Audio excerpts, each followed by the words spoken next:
Para sa akin, wala na talagang panahon para sa trial. Dapat ibasura na kung gusto talaga ng House of Representatives, wala namang problema. Pwede silang magpila ulit, subject to the one-year ban. That seems very, very clear to me. Kasi may mga nagsasabi na anumang legal issues o anumang issue concerning impeachment, dapat pag-usapan yun kapag nag-convene na kayo as impeachment court. Parang hindi nyo pwedeng pag-usapan during your plenary session, yung legislative session. Oo, maraming nagsasabi noon, pero yung pakiwari ko kasi, yung validity mismo na pagpapadala ng House of Representatives sa amin, kine-question ko eh.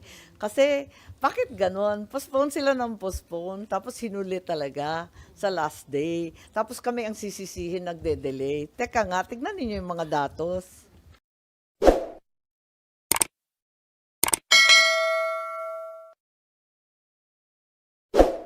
Yung balita tungkol dun sa resolution, Oo. which is becoming controversial tungkol dun sa pagdi-dismiss dun sa impeachment. Kayo po ba meron kayong sariling version? Kasi kahapon si Senator De La Rosa admitted na meron siya. And then you said na meron din kayong mga nakitang iba pa, and I think Senator Estrada also said may nakita rin siya. So, meron na ba talagang isang resolution that will be filed on the floor, and what will be the action, or what will be, anong gusto nyo mangyari? Wala pa. At nagpapasalamat ako sa lahat ng senador kasi lahat ay naghahanap ng solusyon. Ako din naghahanap ng may solusyon dito sa problema natin sa impeachment. Para sa akin, personal lang ha, walang resolution to. Dapat i-dismiss na ito kaagad. Dahil unang-una, hindi na talaga kaya matapos bago yung 19th Congress, may sariling rules ang Senado.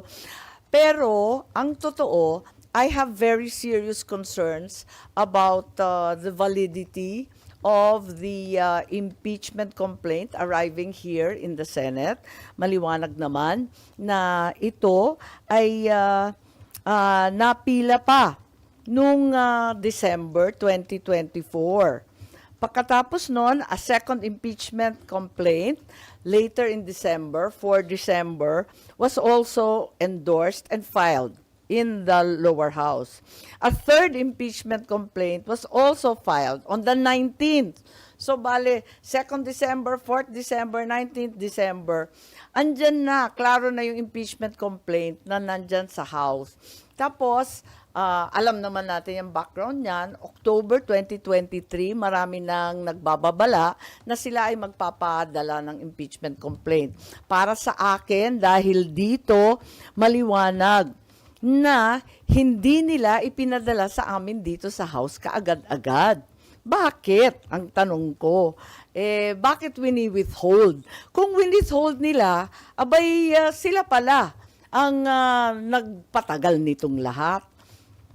Despite the lapse of 2 months, no action was taken to transmit to the Senate or refer any of the first 3 verified complaints.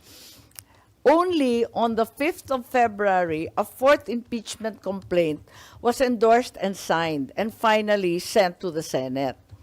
So, para sa akin, kinakailangan alamin kung tama rin ang ginawa ng Kongreso. Sinasabi nila dinelay ng Senado. Ang akin, teka muna, sino ba talaga ang nag-delay niyan? At ngayon, violative na of the one-year ban on filing impeachments. Ma'am, do you think it will cross over to the 20th Congress? Hindi nga ako naniniwala dyan kasi may ruling naman, may rules ang Senado. All pending matters and proceedings shall terminate upon the expiration of one Congress, may be taken up by the succeeding Congress as if presented for the first time. Klaro naman sa atin, kapag nagtapos sa June 11, ang 19th Congress, dapat mag-file ulit ang House of Representatives ng panibagong articles of impeachment. Tulad ng lahat ng ating mga batas, umaabot ng third reading, pag kinapos ang oras, back to square one. Ma'am, anong sagot nyo dun sa mga, sa UP Law faculty, I think Senator De Lima, Senator Drilon, all of these other people who are insisting that you should conduct the trial in accordance with the Constitution dahil nga sabi forthwith? Palagay ko, mas importante sa iisang salita na forthwith, ang malawakang kapangyarihan na binibigay ng ating saligang batas sa Senado. So, sa palagay ko, maraming otoridad na nagsasabi hindi pwede at ginagalang natin sila. Pero sa kabila nun, ang pinakamaliwanag, ang Senado, ang may kapangyarihan magdesisyon kung ano talaga. Para sa akin, kaduda-duda ang validity, ang tamang pagpadala at endorsement ng Congress. So, depende yan. Mauuwi sa botohan. Dahil alam naman natin, ang impeachment, hindi naman siya legal. It is a fundamentally political process. And it is an effort by politicians to find accountability, di ba? Kaya, ayun, ang kapangyarihan nasa kamay talaga ng Senado. Ma'am, sabi nyo, dapat ma-dismiss na agad itong impeachment. Paano at kailan? Kasi on June 11, nakaschedule kayo para dun sa presentation ng articles of impeachment at pag-convene ng impeachment court. Ibig sabihin, para sa inyo, hindi na dapat umabot sa punto na yon? Dapat i-dismiss na agad? Para sa akin, wala na talagang panahon para sa trial. Dapat ibasura na kung gusto talaga ng House of Representatives, wala namang problema. Pwede silang magpila ulit, subject to the one-year ban. That seems very, very clear to me. So, anong mangyayari, ma'am? May magmo-motion bago yung June 11? Hindi ko alam. Naka-SP yun. I think he's been interviewed extensively and has spoken copiously about the different possibilities. Marami pang iba't ibang posibilidad. Kaya pinag-aaralan ng maigi. At ako nga, kinukumpirma ko na itong mga drafts na to, siguro effort ng bawat senador na makahanap ng solusyon para sa tamang proseso.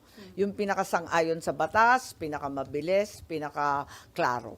Kasi may mga nagsasabi na anumang legal issues o anumang issue concerning impeachment, dapat pag-usapan yun kapag nag-convene na kayo as impeachment court. Parang hindi nyo pwedeng pag-usapan during your plenary session, yung legislative session. Oo, maraming nagsasabi noon, pero yung pakiwari ko kasi, yung validity mismo na pagpapadala ng House of Representatives sa amin, kine-question ko eh.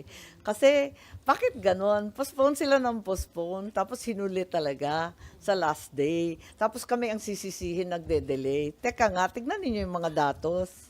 So ma'am, sa inyong office, na-establish nyo na invalid yung na-transmit o na-submit na articles of Well, impeachment isang sa Senate? argumento yon. Maraming ang argumento. Kaya nga, inaanyayahan ko na mag-caucus ang lahat ng senador para maisaayos. Kasi narinig naman natin, iba naman yung opinion ng ating minority leader, si Senator Antiveros. Pagkatapos may sariling kaisipan rin si Senator Tolentino. Nagdebate na sila sa floor. Hindi na kami sumali pagkat ang bawat senador may ibang ideya rin. Dun sa ilang mga resolution seeking dismissal ng impeachment complaint against BP Sara, aside dun sa office ni Senator Bato, sino pa po yung merong resolution? Hindi ko alam. Marami kasing draft na pinapakita sa amin. Pero At office nyo kanya-kanyang walang ideya. sariling draft. Yung office nyo Actually, pagkatapos nun, meron pa eh. Marami pang iba eh. pero lahat from the office of Senator Bato? Or No. Iba-iba. Ay, hindi ko nga alam kung sino. Kasi nga, minsan, di ba nag-uusap-usap kami sa floor, tapos ilalatag, isusulat kung anong maayos. Joint effort lahat. May iba pa pala, Sen? Ay, oo, Ilan marami na yung na. nakita nyo? Yung linabas sa media, parang ikatlo na yata yun. Tapos mula noon, meron pa akong nakitang iba. Dalawa pa yata. Ma'am? So may 5 kayo, ma'am, na Ha? nakita? There are at Hindi least ko na 5. maalala. Hindi ko na maalala. Kasi yung iba bahagya lang, di ba, nag-e-effort mag-draft. Ganyan naman talaga ang lawmaking. Pero ma'am, sinong Ay, sige. Sorry. Group effort. Parang group effort based on chismis. Pero Sounds sinong nasa familiar group? ba? Ma'am, Nauso yun eh. Ano yun, Sinong Duterte nasa Black group? ba, ma'am? Yung may Hindi. group effort? Hindi. Sorry, ma'am. Iyaano ko lang, Sen, ha? So parang third na kasi Hindi. nakita ninyo. Alam mo, tuwing may panukala, lahat talaga tulong-tulong. Ganun talaga yun. At walang kinalaman sa partido, sa Duterte 5, sa kung sino-sino. Talagang lahat ay interesado. Kailan nyo napansin? Mismo yung admin, sa palagay ko, interesado na mawalang bisa na yan. Kasi kinakabahan din na matalo. Aminin natin. So, hindi lang po mga Hindi. opo, pero pati mga taga-admin ayaw nang maituloy ito, Sen. Kaya kasama sila dun sa Yun lang nagda-draft ang ng duda. mga Yun reso. lang ang suspecha ko. So, ano yun, ma'am? Basta na lang yung... Hindi di ba mas mahirap, mas nakakahiya kapag nagkaroon ng paglilitis at matalo. Kaya siguro may iba iniiwasan na rin. So, ma'am, ba't maraming draft resolution? Kasi, Lahat hindi sila naghahanap ng solusyon kung paano gagawin to, kung papatawirin hanggang sa 20th Congress, kung magkukumpuni ng impeachment court, kung iiwasan na yon, i-dismiss outright, kung ano ang ibig sabihin ng forthwith, at kung talagang nag-delay yung Congress at violation na ito ng 1-year ban. Lahat kami talagang naghahanap ng solusyon. Nakakasunog na ng kilay ito gabi-gabi, sa totoo lang. Walang maliwanag kasi yun nga, tulad ng sinabi ko kanina, the reality is the Constitution gives the Senate great breadth and leeway to formulate its own rules in what is essentially an exercise in political accountability. Hence, it's but right that the politicians and those elected by the people formulate their own rules and pass judgment. Ma'am, ba't yung mga nakikita namin na copy o draft ng resolution, walang nakalagay sino yung author o nag-introduce dahil hindi pa confident yung... Hindi, I think nakita naman at pinakita dun sa metadata, COS ni Senator Bato yung pinakita. Pero doon sa nag-introduce or author, walang pangalan. No, but it's very clear. It's the COS of Attorney Joanne, yung COS ni Senator Bato. At sinabi niya nang galing sa office niya. So, Sen, you mean, Palagay ko wala namang masama doon. Lahat talaga nag-e-effort na maghanap ng liwanag sa dilim.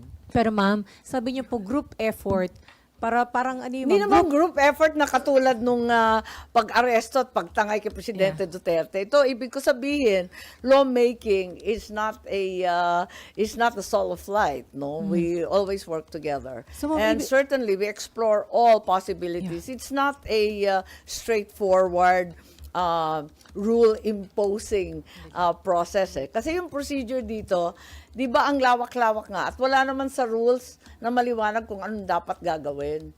So kinakailangan alamin kung anong makakabuti sa atin. Opo ma'am, but ang direction ma'am ng lahat, quote-unquote lahat ay is to Hindi ko towards alam kung dismissal? lahat. Hindi ko alam kung lahat. Ang akin lamang, ang duda ko, hindi lamang ang sinasabi o tinatawag na mga Duterte ang interesado sa pag-dismiss. Ang pakiramdam ko, mismo ang administrasyon ay may mga grupo na nagsasabi na wag nang ituloy at baka mapahiya lang sa numero. So ma'am, ang hinahanap ngayon ay yung remedyo or sabi niyo nga, I mean, Solusyon. solusyon para Yeah, hindi I mean, para walang solusyon. mapapahiya sa Ewan ko situation. yun lang ang pakiramdam ko. So, saan nakakita rin ba kayo ng reso na nasa admin side? Na sila yung nag-draft? May ganun ba? Kunyari, Hindi, wala. Pinag-uusapan lang. At saka kanya-kanyang draft ng maliliit na provision, ganyan. And then, ma'am, sa tingin niyo makakakuha ng numero sakaling pagbotohan na sa plan? Hindi ko alam talaga kung anong plano. Si SP ang nagpaplano. Pati yata si SP, kinukonsulta yung iba at kinakausap yung iba kung anong dapat gawin, kung anong mainam. At yung panawagan niyo na magkaroon ng caucus, kailan niyo gusto at ano yung gusto niyo mapag-usapan? Sa lalong madaling panahon para magkaklaro na at magkadireksyon na kami. Before June 11, sana. Dapat lang para June 11 kasi tapos na eh. but when you said groups, ma'am, na Hindi, linuloko lang. Binibiro ko lang kayo tungkol sa group effort ha. Baka akala ninyo talagang may group effort. Nasesentensyahan na yan ha. Hindi. Ang ibig ko sabihin, sa Senado, lalo sa plenary, syempre, lahat may kontribusyon. Ganyan talaga. na ibig sabihin, ma'am, when you said yung groups, there are groups na nagsasabi na magandang wag nang ituloy kasi baka mapahiya. Naririnig ko. Are we talking about groups in the Senate? In the Senate and outside the Senate. So, we're talking about senators who are aligned with the administration? Marami. Pero paano yun, ma'am? May mga grupo din, like may mga nag-rally na mga nananawagan, convict Sara, dapat daw panagutin or harapin yung kaso? May mga Sa, different sectors. sana ba yun, ha? Chine-check ko nga eh. Ang totoo, ang katotohanan ay maraming kaso nakapila kay VP Sara, no? Ang dai-dai niyang kaso at hindi natin masasabi na kumbaga walang accountability. Marami pa rin pananagutan kasi ang dami pa rin kaso. Nakita naman ninyo sa COA, sangkatutak pa ang kaso sa COA, disallowance regarding the confidential funds, nakatenga pa rin yan on appeal before COA Commission. May 3 petisyon tungkol sa confidential funds sa Supreme Court. So tuloy-tuloy pa rin yan. Tapos may COA proceedings sa 2023 confidential funds about OVP, pati na rin ang DepEd. So, hindi kumbaga makakaligtas kung may anomalya man. Talagang maimbestigahan to ng todo-todo. Meron pang DOJ criminal complaint. Tapos meron pang, di ba ito yung grave threat, inciting to sedition? Chine-check ko eh. Kasi yung iba sinasabi, makakaligtas, makakalusot. Hindi naman, wala naman lusutan. Alam naman natin ang ending ng impeachment, di ba? Magpipila pa rin ang kaso. Ang totoo, may kaso na eh. So para sa inyo, yun ang mas tamang step or... Well, sa ngayon, unless mag-umpisa na naman ang panibagong impeachment. Pero ma'am, kasi may mga sinasabi rin na pag hindi nag-impeachment trial, that would deprive the Vice President of her opportunity to defend herself dun sa mga allegations. And sabi din naman niya, handa siyang humarap, gusto pa nga niya ng bloodbath. So why deprive her of that? Ang sa akin naman, walang kinalaman sa pakiramdam o nais ni VP. Ang sinusundan lang natin yung batas. Para sa akin, mali yung pagpapadala rito. Invalid na kagad. Kasi 4 na complaint. Bakit inupuan yung 3? So ma'am, yung Tapos magtututuro ngayon. Hindi naman yata tama yun. Ma'am, yun ba yung practical way out of this? na yun, makita na invalid siya. I'm not really So, looking for a way out because like I said, there will be no way out. Accountability will remain and responsibility will have to be assigned.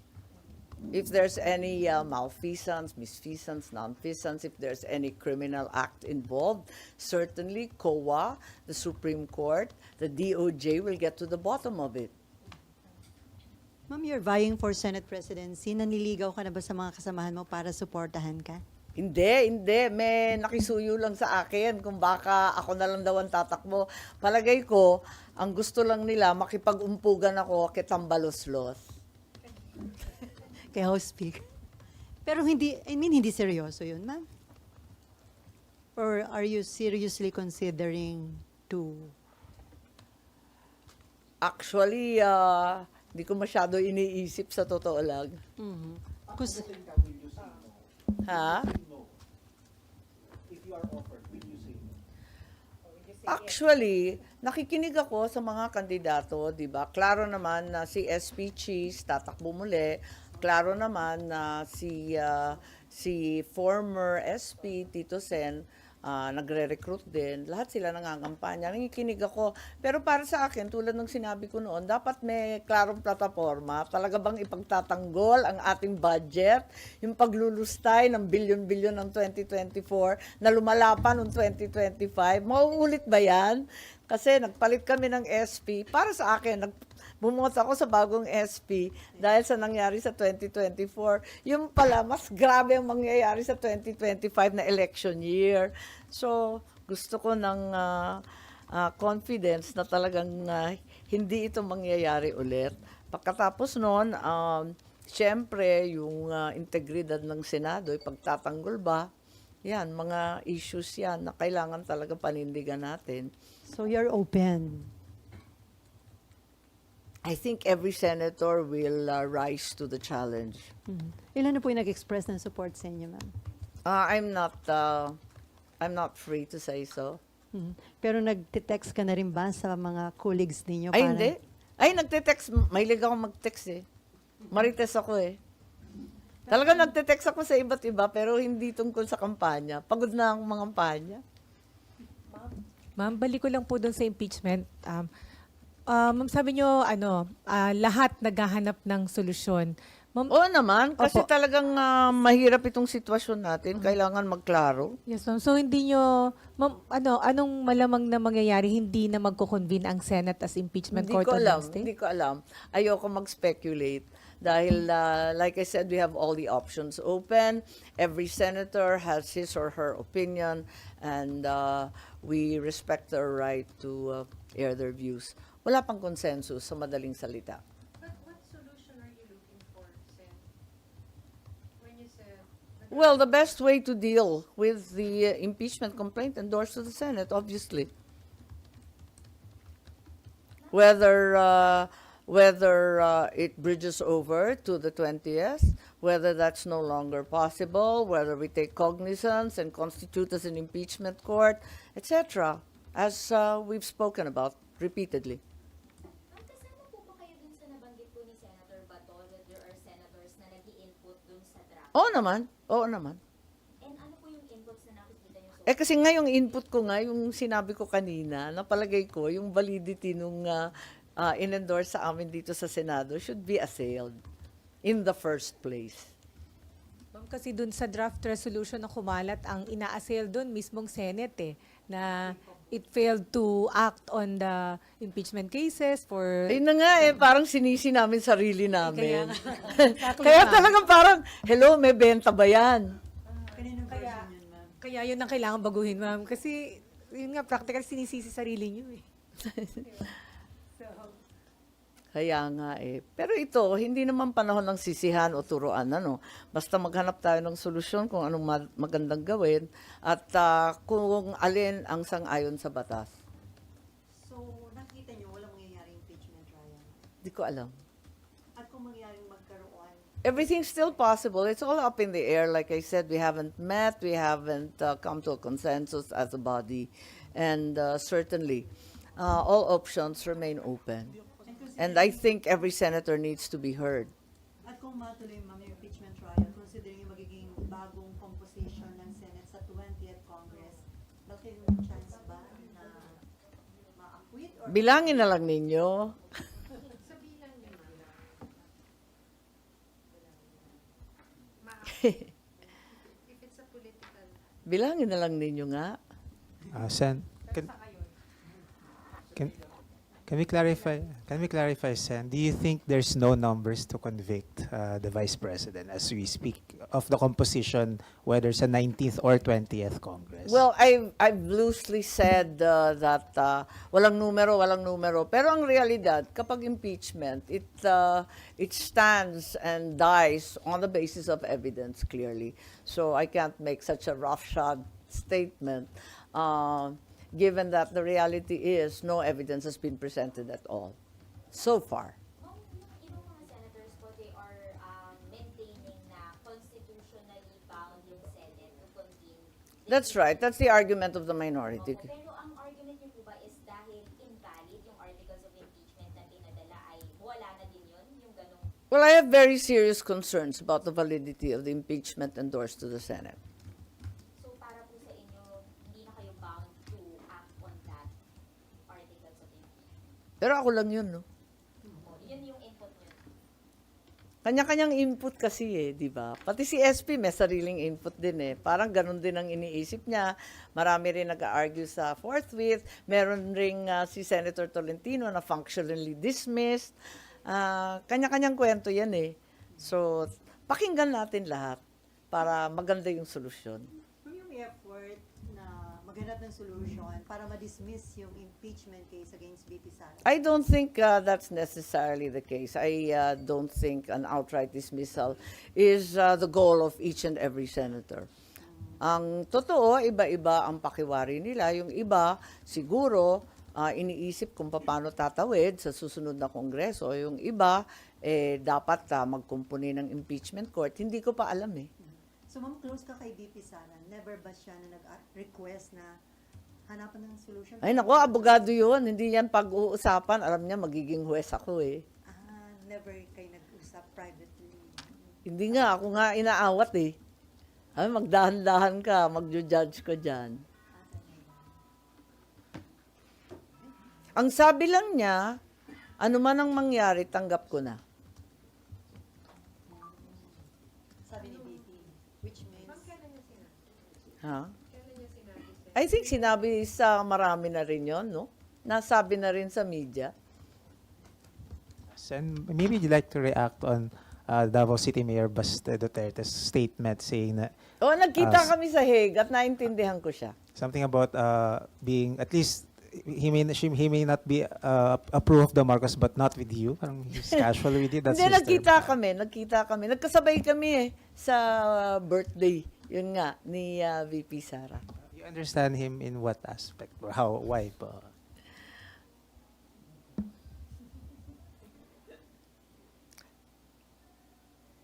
Lahat ng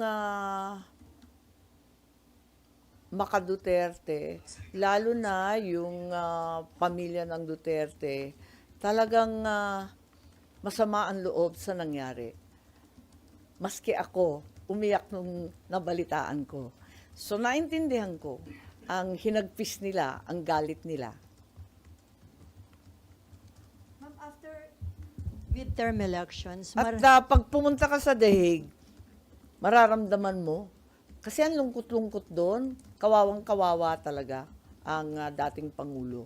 Ngayon pang tumanda at may sakit, diyan pa nagka-problema at mag-isa. Mabuti nga nung pumunta kami, uminit na eh. Ang lamig-lamig daw dati. Ma'am, after midterm elections, ang daming pinapalabas na order si Presidente, like yung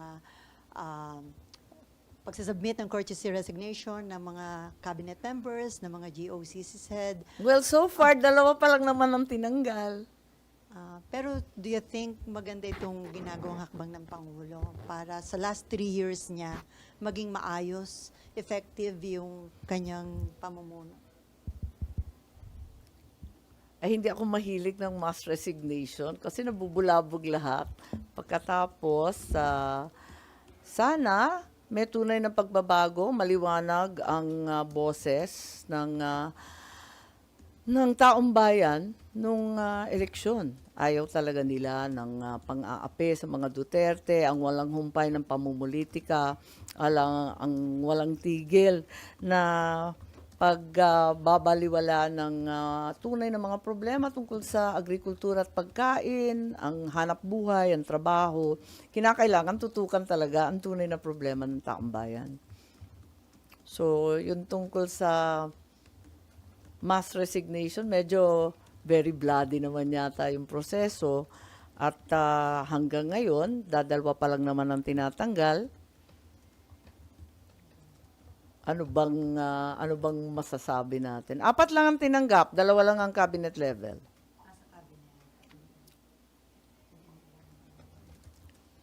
Hindi, nakakakaba yun eh, di ba? Tapos, it may have given the wrong signals about the country and in some way also jeopardized our economy, ang ating stock market, ang ating mga negosyante at investor kinabahan.